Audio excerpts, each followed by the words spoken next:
Juice है। किसका juice है?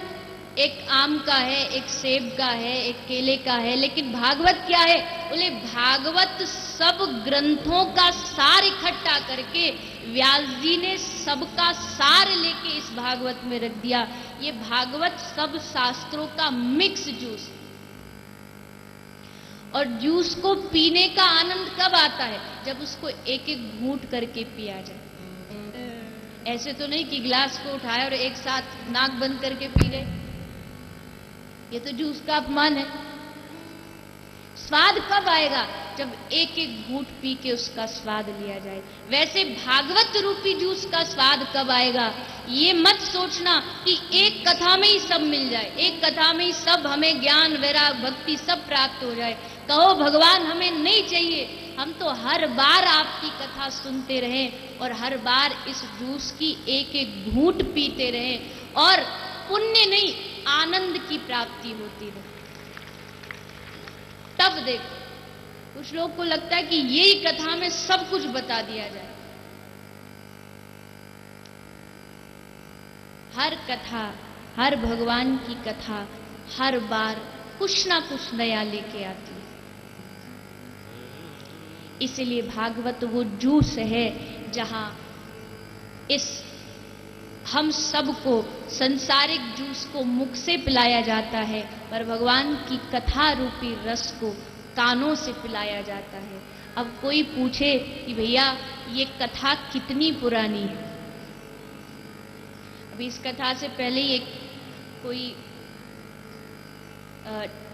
टीवी चैनल था, उसमें इंटरव्यू था, तो एक माता जी इंटरव्यू ले रही थी, तो पूछ रही थी कि क्या आपको मालूम है जो भागवत आप गाते हो इसकी शुरुआत कौन से वर्ष, महीना, दिन, कब से हुई?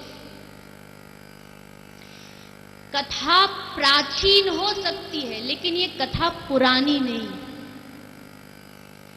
कथा का कोई प्रारंभ नहीं है और कथा का कोई अंत नहीं है।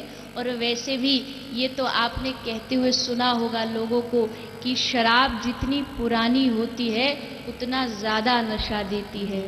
वो शराब तो 1-2 साल पुरानी हो, 2 साल पुरानी हो, लेकिन हरि कथा तो युगों युगों से पुरानी है। इसीलिए तो ये कथा का नशा है कि जब भी कथा होती है आप सब फिर से आ जाते हैं। क्या आपने पहले कथा नहीं सुनी? सुनी होगी कि नहीं? भले पंडाल में सुनी हो, टीवी पर सुनी हो, सुनी तो होगी, लेकिन जब भी आपको पता चला है कथा हो रही है आप फिर से पहुंच जाते हैं। क्यों? क्योंकि ये इस कथा का रस है, ये इस कथा का फल है कि यहां जो भी एक बार आता है भक्त कहता है तेरी आंखों में क्या नूर होता है, तेरी नजरों से कहां कोई दूर होता है, कोई रख दे एक बार कदम तेरी चौखट पर ए सांवरे, वो बार बार आने को मजबूर होता है। ये कथा में आना नहीं पड़ता, ये कथा खींचती है अपने आप, कथा अपनी तरफ आपको पुकारती है।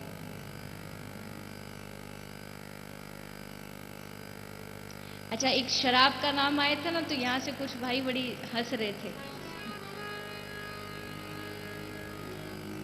क्योंकि किसी को कहीं आनंद मिल रहा है, किसी को किसी मैखाने में आनंद मिल रहा है, लेकिन भक्त क्या कहता है, ये कथा क्या है? बोले ये कथा भी एक मैखाना है। मैखाना समझते हैं ना? किसको बोलते हैं मैखाना? जहां पे ये पिलाई जाती है उसको मैखाना बोलते हैं। तो ये कथा क्या है? ये भी मैखाना है, पर यहां क्या होता है? हरिनाम की मस्ती जिसने पी होती है वही पिला सकते हैं। हरिनाम, पहले सुन तो लो, हरिनाम की मस्ती जिसने पी होती है वही पिला सकते हैं। पीने वालों को पता होता है ये कैसे पिलाई जाती है, केवल पीने वाले जानते हैं ये कैसे पिलाई जाती है। ढक्कन खोलने से पहले बोतल हिलाई जाती है, क्या होता है? ढक्कन खोलने से पहले बोतल हिलाई जाती है, फिर भरी महफिल में आवाज लगाई जाती है, आ जाओ ए गम के मारो। क्यों? क्योंकि इस पंडाल में मुफ्त पिलाई जाती है। ना पैसा लगे नहीं ढेला, कुछ भी लगेगा नहीं तुम्हारा, न बिल कटेगा। हाँ, इसका कोई शुल्क नहीं है। इस मैखाने में इस रस को पिलाने का कोई शुल्क नहीं। यहां तो भरपूर लुटाई जा रही है, बस आप पर निर्भर है आप कितना अपनी झोली में भर पाओ। इस रस का कोई शुल्क नहीं, मुफ्त में पिलाई जाती है। और तुम अगर इस रस का पैसा दाम लगाने लगो तो ये तुम्हारी मूर्खता है, क्योंकि भगवान की कथा को ना कोई बेच सकता है और ना कोई खरीद सकता है। मुझे हंसी आती है और दुख भी होता है। क्या हुआ है इस समाज को, जहां भगवान की कथा को भी लोग चंद पैसों में तोलने का प्रयास कर रहे हैं।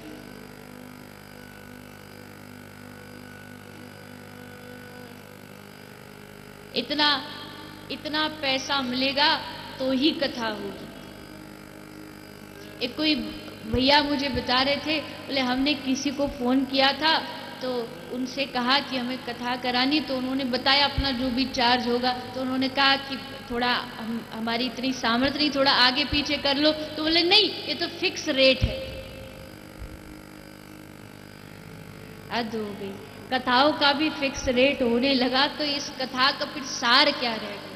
कथा को धन में मत तोलिए। कथा को क्या तुम दे सकते हो, क्या तुम खरीद सकते हो? और तुम ये कहो कि मुझे लोगों की नहीं पता, मुझे दूसरे कौन क्या करता है नहीं मालूम, लेकिन कोई व्यक्ति ये दम लगा के अगर ये कह सके कि हमने देवी चित्रलेखा की कथा करवाई और उनको इतना रुपया दक्षिणा में प्राप्त किया, तो उस व्यक्ति को मेरे सामने लाए। हाँ, वो अलग बात है, व्यवस्थाओं में जो धन खर्च होता है, जहां आप बैठे हो, जिसके नीचे आप बैठे हो, जो प्रचारक, वो अलग विषय है। लेकिन धन में इस कथा को तोलना ये मेरी भी मूर्खता होगी और ये कथा करने सुनाने वाले की भी मूर्खता होगी। ये तो रस है, ये बेचा नहीं जाता, ये बस बांटा जाता है। इसको जितना बांटोगे उतना इस रस का आनंद और बढ़ेगा। इसलिए कथा क्या है? ये कथा, ये पंडाल जिसमें आप बैठे हो, यहाँ कृष्ण कथा का रस पिलाया जाता है, क्योंकि कृष्ण भी रसीला है और कृष्ण की कथा भी रसीली है। यहाँ एक बार आ गए, किसी ने कहा कि भगवान की कथा में एंट्री तो है पर यहाँ एग्जिट नहीं, यहाँ निकास द्वार नहीं। ये प्रमाण है इस देश की आध्यात्मिक भूख का। पहले लोगों में क्या होता था? पहले लोगों में एक भावना थी कि अगर टीवी पर लाइव करोगे तो पंडाल में भीड़ नहीं आएगी। लेकिन उस मानसिकता को भी आप जैसे भक्तों ने तोड़ दिया कि कथा कोई फर्क नहीं पड़ता कि टीवी पर है या नहीं है, हमको तो बस कथा पंडाल में जाके डुबकी लगानी है। ये इस बात का प्रमाण है। इसलिए कथा भी रसीली, और हो भी क्यों ना, जो कृष्ण खुद इतना रंग बिरंगा है तो उसकी कथा भी तो रंग बिरंगी होगी। ठाकुर भी टेढ़ा है तो ठाकुर की कथा भी टेढ़ी है। अच्छा, आपको पता वृंदावन में जो बांके बिहारी है, बांके का मतलब क्या होता है? बिहारी का तो आपको पता है, बिहारी जी नाम है। अब बांके का मतलब क्या है? हाँ, बांके का मतलब होता है टेढ़ा। तो आगे से कोई पूछे कि कहां जा रहे हो, तो बोले टेढ़े बिहारी के दर्शन करने जा रहे हैं। जो बिहारी टेढ़ा, जिसकी कथा टेढ़ी, और सबसे बड़ी बात, बिहारी तो टेढ़ा पर बिहारी को भजने वाले भी टेढ़े। आप देखना, आपको राम भक्त जितने भी मिलेंगे ना, बड़े सीधे साधे मिलेंगे, बड़े धीर गंभीर मिलेंगे, पर कन्हैया के जो भक्त मिलेंगे, जैसे कन्हैया टेढ़े वैसे भक्त भी टेढ़े होते। वो बिहारी, वो ठाकुर, जब उनका दर्शन करो तो आहा, बार बार बार बार पर्दा लगा दिया जाता है। कहता है भक्त, हे बिहारी जी, पहले वृंदावन बुलाते हो, फिर नजरों के तीर चलाते हो, अपनी मुस्कान से घायल करके फिर पर्दे में क्यों छुप जाते हो? क्यों? बोले आप जब मुस्कुराते हैं तो हे ठाकुर, आपके एक बाण निकलता है जो भक्त के हृदय में लगता है और घायल कर देता है। इसलिए ब्रज की गोपी कहती है, बड़ा सुंदर ब्रज की गोपियों का भाव है। लोग कहते हैं कन्हैया कुछ देगा, पर कन्हैया देने वाला नहीं है, कन्हैया तो छीनने वाला है। क्या? बोले धन नहीं छीनेगा, आपसे पैसा नहीं छीनेगा, आपकी घर की प्रॉपर्टी नहीं छीनेगा, तो क्या छीनेगा? बोले कन्हैया आपके दिल को आपसे छीन लेगा। यही ठाकुर जी का धंधा है, और कोई बिजनेस नहीं उनके पास, एक ही धंधा है। क्या? भक्तों के चित्त का हरण करना, उनके हृदय को छीन लेना।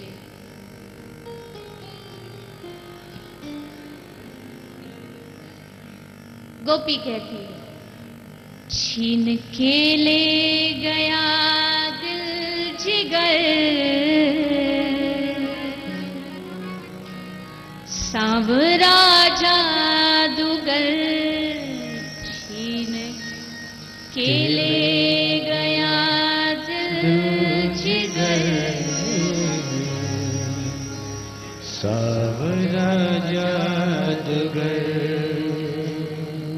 छीन के ले गया दिल जिगर, सांवरा जादूगर, छीन के ले गया दिल जिगर, सांवरा जादूगर, छीन के ले गया दिल जिगर, सांवरा जादूगर, छीन के ले गया दिल जिगर, सांवरा जादूगर।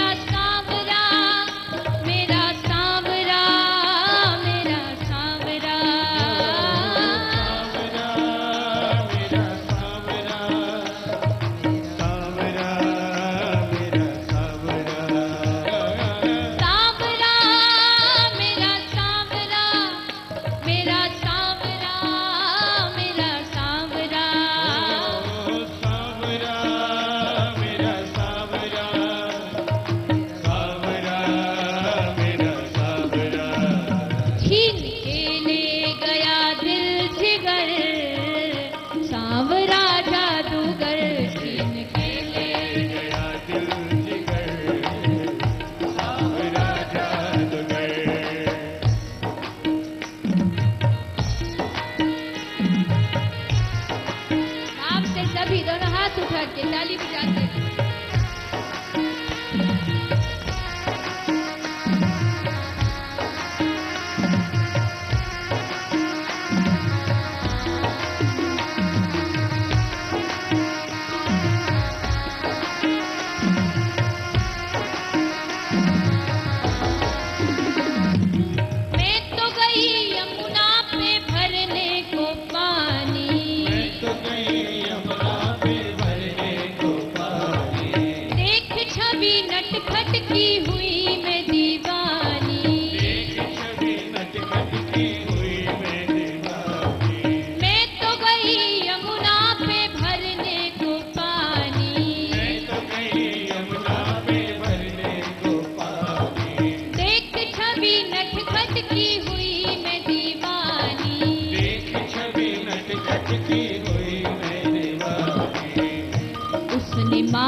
उसने मारी जो तिरछी नजर,